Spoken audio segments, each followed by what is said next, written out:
News and World Report, their top 10 domestic issues are dissatisfaction with government, economy, unemployment, health care, immigration, education, moral decline, poverty and homelessness, terrorism, and the gap between rich and poor. Turn the questions over to the panel. Same staff.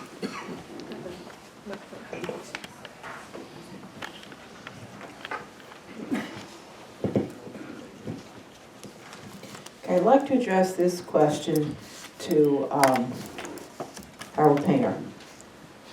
What does it mean to be a conservative in 2016? And more specifically, how do we make it meaningful for younger voters? I think in 2016 it means that you're willing to pare back the size of government, you're willing to face up to the welfare state and cut it back, you're willing to face up to political correctness and say, I'm not going to just be politically correct because everybody else is. I'm going backwards in time. I'm not going to the left. How you bring that to the younger voters is self-reliance. Instead of telling them that we're going to hand them out everything like free college like Obama wants to, or free everything like Bernie Sanders wants to, or forgiving all their debts, you go the other way and you give incentives to work. Either bringing better jobs back to America so that people don't think they have to go to college to make a good living.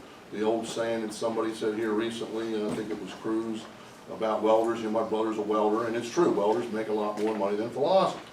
We need to restore the work ethic to America. That's basically my answer. Thank you, Mr. Painter. Ms. Krieger. This question is for Mr. Vogt. This question is for Mr. Vogt. Do you support Governor Hogan's efforts to stop the influx of Syrian refugees, and why or why not? Thank you. I absolutely support the governor's decision to do that. In fact, I, along with a couple dozen of my colleagues, signed a letter of support for Governor Hogan's decision, large in part because the FBI themselves admitted that there was no way that we could vet these refugees in a way to guarantee we weren't allowing in terrorists. And until we can guarantee that, they do not get to come into Maryland or our country. Thank you. Ms. Bauer. Thank you. This is a question for Dr. Chang. The pro-choice movement believes that a woman has the right to decide what happens with her body, that a fetus is not a human life, so it does not have to separate individual rights, that the decision to have an abortion is a personal choice of a woman regarding her own body, and the government must protect this right. Women have the right to affordable, safe, and legal abortions, including partial birth abortion. Do you agree? I'm pro-life. I'm pro-life against abortion. Okay, you know the human. I'm biochemistry PhD, and I'm biologist, and also I'm doctor. So I let you know is when there's the baby in that uterus is actually human. Is human. They know after 20 weeks. After 20 weeks, the baby already know the pain. If you touch it, they can feel it. They can feel it. It actually is human. So I mean, the abortion it means like murder. I against that. So I'm pro-life. Thank you. Thank you. Mr. Cave. This question is for Ms. Homer. The American middle class and working class has been betrayed by both parties. The Democrats want the illegal immigration because they want the cheap votes, and the GOP donors want the even cheaper labor. Do you support Donald Trump and the other people that want to have a barrier so that we control our borders, we control the illegal immigration, and to take the steps necessary to remove the illegal aliens from the country? That's a couple of separate questions. Let me address them. I certainly believe in closing the borders. I'm not sure whether the best way is a wall or an electronic system. I recently worked on a project that installed a wall and an electronic system in the border between Libya and Tunisia. I know how to do these.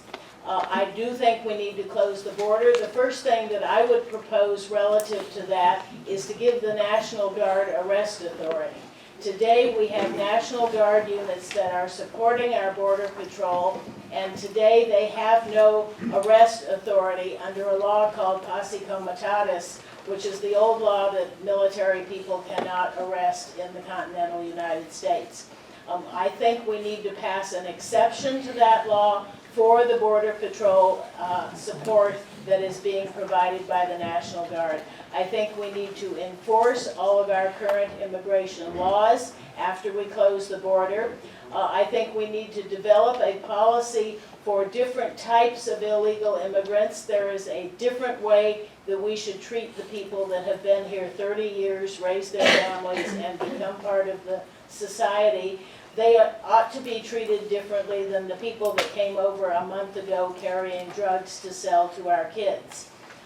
But we need to look at how to handle the illegal immigrants of all types. And I'm familiar with this. My mother was a first-generation legal immigrant, and she came here deliberately to assimilate into the society and did so. And I think there's some interesting psychology on why she became an English teacher.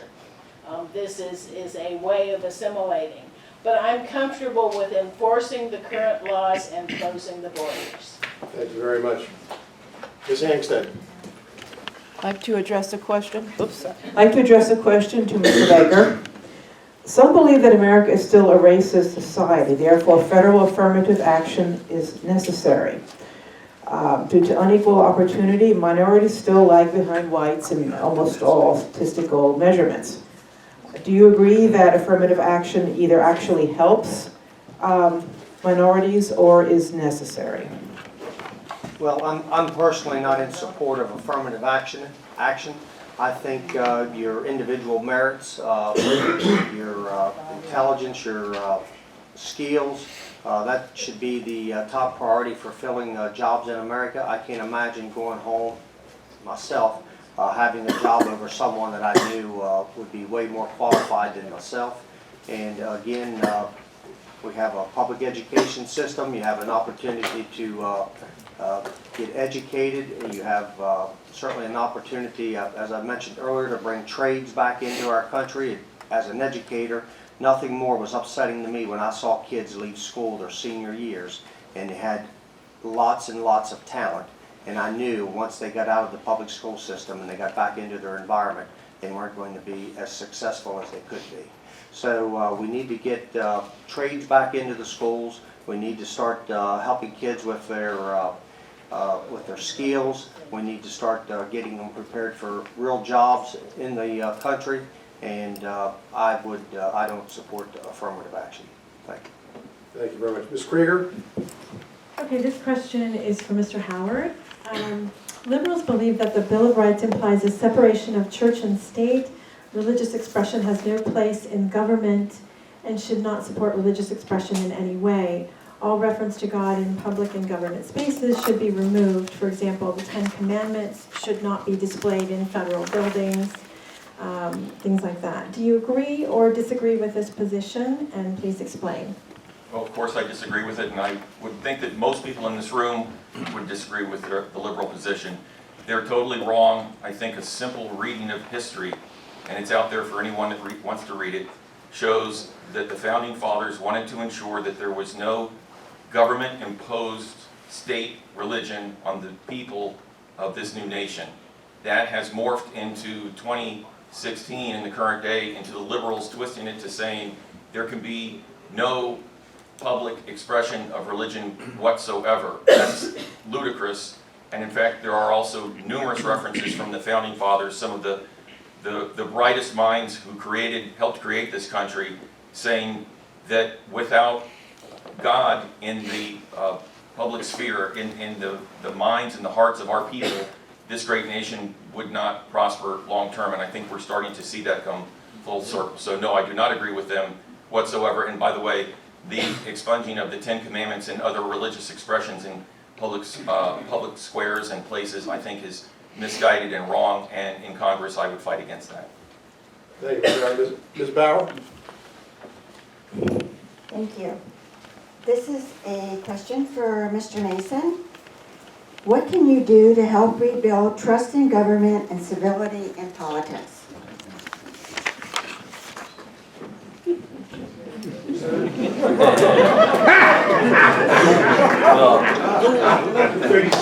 I don't particularly like civility in politics. Civility just means you're a wimp. Government trust, that's easy, just reduce the government. You won't have to trust it at all because it won't be there to have to trust it or not. We got to, to be honest, if you know your history, come on, we know our history, let's do it. We should have been in Articles of Confederation. Right? The Constitution wasn't signed until after the war was over. We beat the greatest empire in the world before the Constitution. We got to the Constitution kicking and screaming. In fact, New York, Rhode Island, and Virginia were forced. They said, "Okay, we'll sign it, but you have to let us get out of the Union if it goes bad." States didn't want it. In fact, I think the problems we have today is because of the Constitution. It was considered liberal, very liberal at the time. You got to reduce government and give the power back to the states. Now we're going to go back to Articles of Confederation. I wish we could, probably won't. Just make the government very small. Make it do what it was actually supposed to do during the Constitution. Why do you think we had a Bill of Rights? They added it because they were afraid of what the federal government. It makes no sense. It's contradictory. We don't want this union, this federal government. So we're going to do all these things to make sure it doesn't hurt us, but we're going to pass it anyways and make sure it becomes a government. It makes no sense. Reduce the government, then you won't have to fear it. And you don't have to worry about civility because then you won't have anything to fear from it. Thank you. Thank you. Mr. Cave? God, a hard act to follow. But I'm up to the task. So here goes. So, going back to Roman times, they knew that there was a relationship between poverty and crime. And this question, my victim, is Delegate Vogt. Maryland has one of the lowest rates of poverty and one of the highest murder rates. And that is concentrated in Baltimore. So what we have is a city that's almost all Democrats killing other Democrats. So is your solution to that problem to pump more federal money into it, or to stop the Democrats from killing each other, have a national concealed carry, or have you got another solution to make Baltimore a safer place for Marylanders to live? Well, I don't know that a lot of us would disagree that them taking care of themselves is necessarily a bad thing. However, we need to have a national concealed carry. That is an absolute policy. We need to increase our freedom under the Second Amendment. But also something that I've tried to explain to some of my colleagues on the opposite side of the aisle is we've gotten to this problem where idle hands are causing the problems like these riots we saw in Baltimore last year, which they won't call riots, they'll call unrest. But the riots we saw in Baltimore because of the idle hands. And it's because we've seen generational problems of having just welfare handed to them. It's not just a first generation or second generation anymore. They're expecting it. And we've got to stop the bleeding by halting the exploding level of which we are handing out freebies every day. Once upon a time, we operated on a belief that if you hand someone a fish, they'll eat for a day, but if you teach them to fish, they'll be able to eat for the rest of their lives. That's what we've got to get back to emphasizing. Thank you. Ms. Angstead? Thank you. I'd like to address the question to Mrs. Hober. How do you feel about same-sex marriage or civil unions, otherwise known as marriage equality? For or against?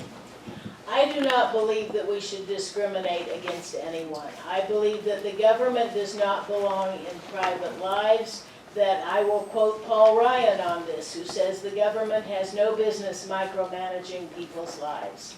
I think it is up to people to pick their own partners however they wish to do it.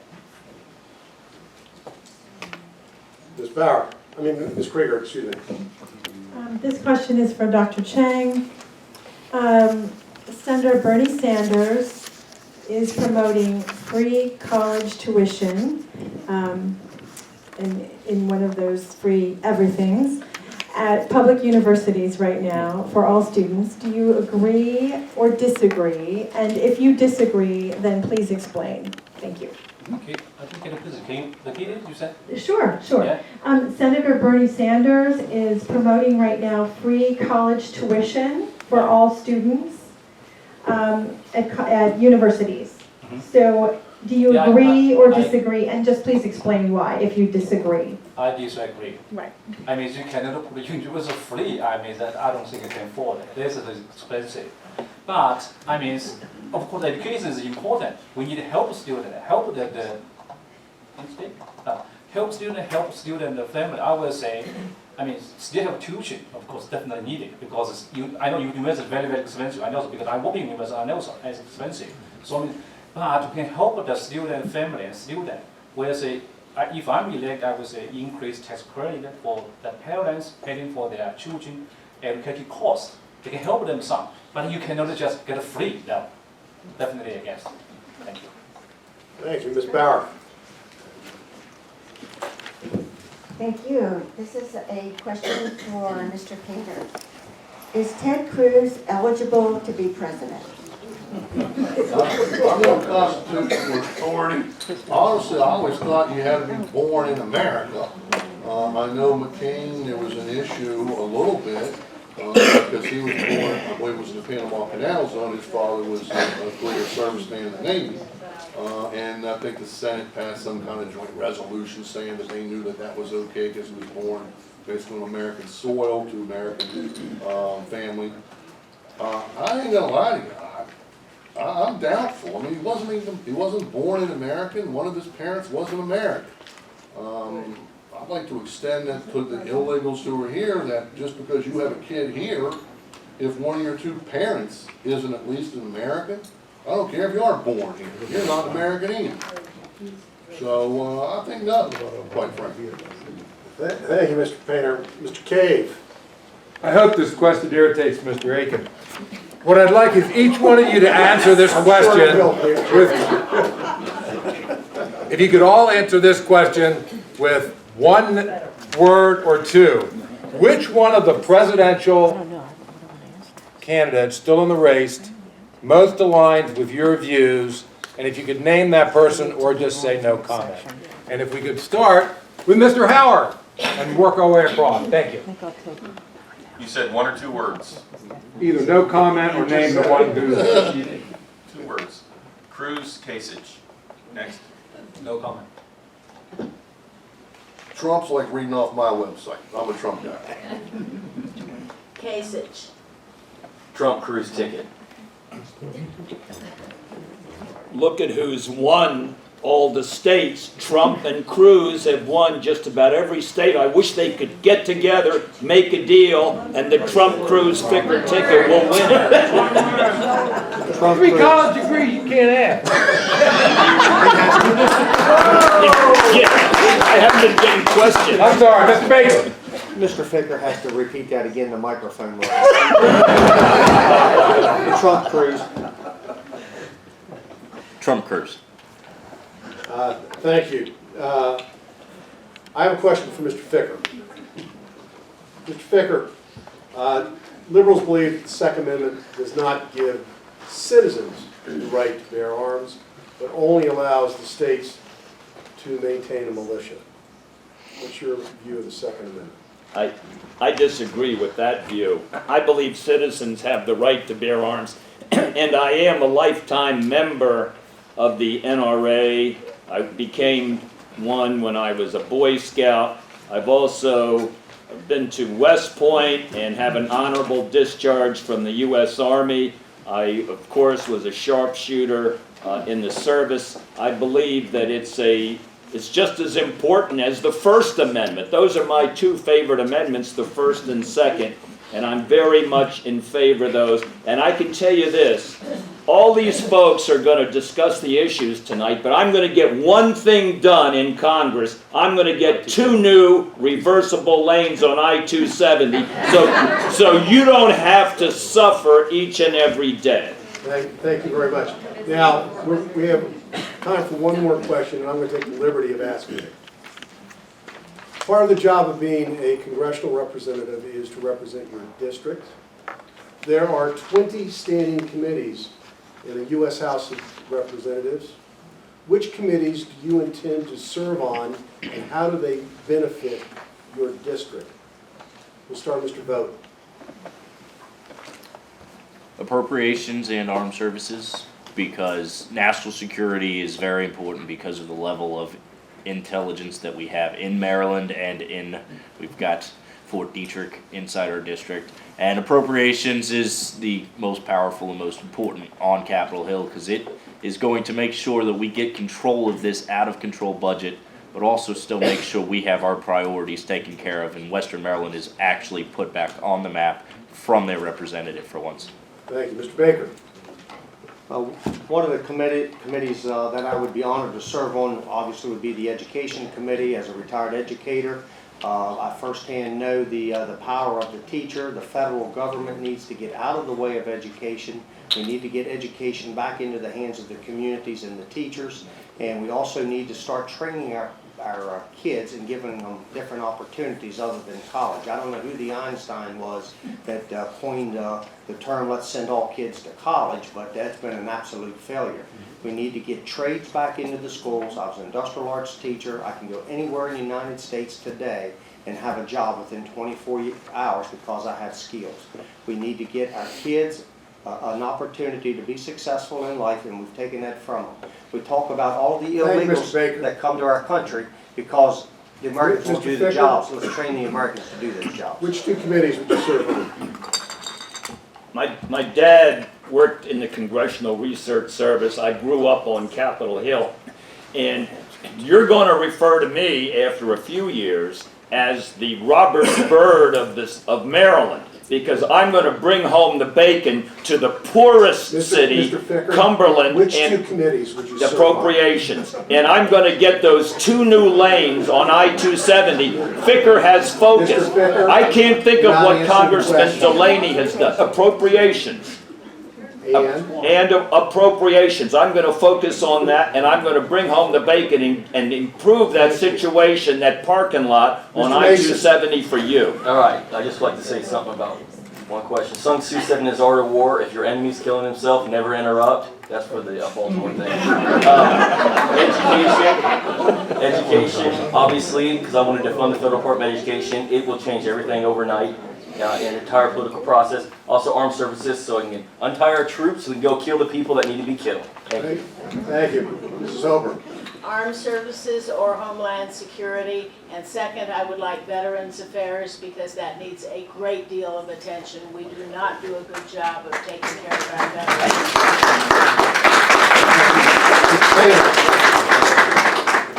I'd say Ways and Means and Appropriations. And Ways and Means, I know a fair amount about the tax code. I'd like to reform it, make it simpler, make it more fair.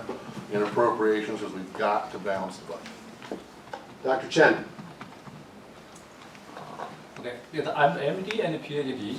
I would like to work with work in the committee which is related to health care or education, something like that. Thank you. And Mr. Howard. I'm not copying Ami. I wrote these down ahead of time in anticipation of the question.